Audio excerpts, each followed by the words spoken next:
Let's take a look here. Steve A has the first question. How can we know the difference between unhealthy repression and healthy self-restraint of sexuality? Well, I would say, part of what constitutes ethics, let's say, first of all, let's think about ethics to begin with. So what's the point of conducting your life ethically?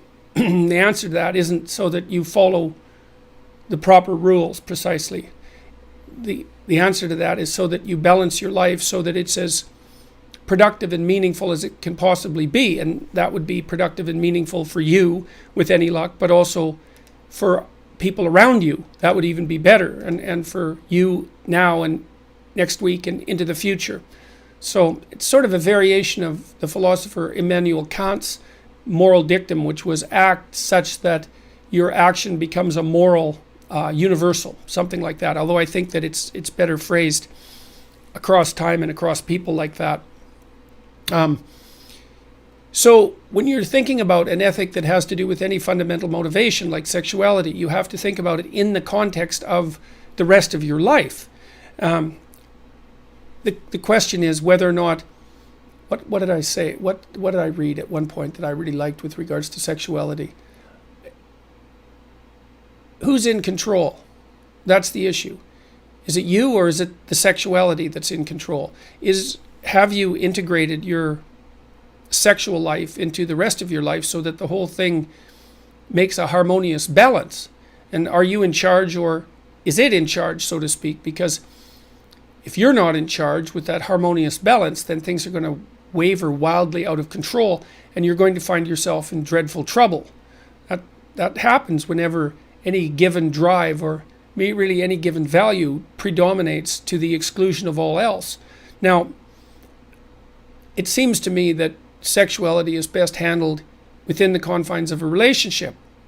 That's the classic ethical solution to the problem. It's because sexuality brings with it a tremendous amount of responsibility. Now, people don't like to think that, especially people who I would say are low in conscientiousness, let's say, or high in impulsivity. It's easy for people to believe in, what would you call it, casual sex, which is not something that I think exists, because I don't think you can divorce sex from its sociological or political or economic or psychological consequences. And I would say the endless scandals that have plagued the United States in particular in the last year with regards to sexual behavior are proof positive that there's no such thing as casual sex. I think the reason for that is that the consequences of sex are too dramatic. It's not just pregnancy and disease, let's say, which are both as dramatic as consequences can be in life, but also the fact that there's no disentangling sexual behavior from emotional behavior. Or maybe you could say even worse, if you try to disentangle your sexual behavior from your emotional behavior, then I think what happens is that you end up cold and cynical. I mean, if you're, let's say, if you're a serial, if you have a lot of one-night stands and a lot of casual partners, then first of all, there's not much discrimination between one partner and the other, and so in some sense you're in a loop and just repeating the same act over and over. But you can't, there's nothing deep about it. There's nothing that enables you to establish a relationship with another person. And I think that I think that you corrupt your soul in that way, and that you hurt yourself across time, and of course you're going to hurt other people as well. So I'm not a big admirer of the casual sex idea. I think it's a demented adolescence fantasy, fundamentally. It just doesn't work out in the real world.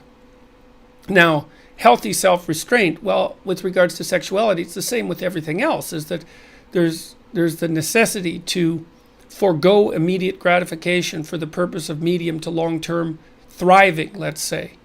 So if your sexuality is integrated in an ethic that encompasses the rest of your life, and if it serves that ethic, then I would say it's properly restrained. If it's unhealthily repressed, well, then you're angry and bitter and resentful and cursing the opposite sex, or perhaps the same sex if you happen to be gay, for failing to recognize your particular form of sexual, what would you call, attractiveness. I think resentment and anger are a good indication that there's something wrong with the manner in which your sexuality is restrained. So hopefully that's a decent answer.